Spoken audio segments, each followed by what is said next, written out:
આણંદના પાદરની માલમાં ભગવતી જોગમાયા માં બૂટનો ઓરડો ભગવતીનો મઢડો છે અને ભાવનગરના મહારાજા સાહેબ ઉતરીને દર્શન કરવા માટે જાય છે, પણ જ્યાં ઓરડાની માલપા પગ દે ને ત્યાં ભગવતી જોગમાયા માનું ચેતન ભાળી જાય છે।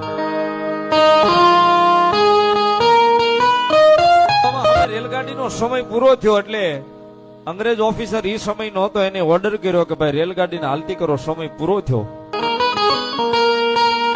આપડા મહારાજા સાહેબ અરે ભાવનગરના મહારાજા સાહેબ અરે જે માણસો હતા ને એને એવું કીધું કે ભાઈ અમારા મહારાજા સાહેબ માતાજીના દર્શન કરવા માટે ગયા છે, થોડીક વાર ગાડીને ઊભી રાખો ને।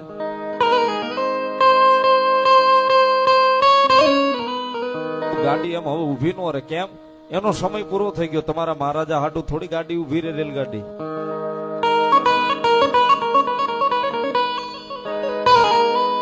કે ભાઈ ગાડી મહારાજા હાટું ઊભી નો રહે, તમે કોલસા વાળી ગાડી વખતની કોલસો નાખો ને ગાડીની વહેતી કરો, પણ ગાડી હાલે નહીં સાહેબ। એ વખતના જે મજૂરો હતા એને પાવડીએ કોલસો એન્જિન ની માલી પર નાખવાનું ચાલુ કર્યું, પણ ગાડી એક અડધો ઇંચ હલતી નથી સાહેબ।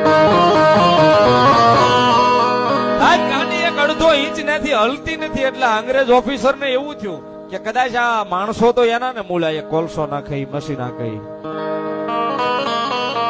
પોતે ઉતરી ડબ્બામાંથી અને એન્જિન ના ડબ્બામાં આવી અને પોતે કોલસો નાખે છે,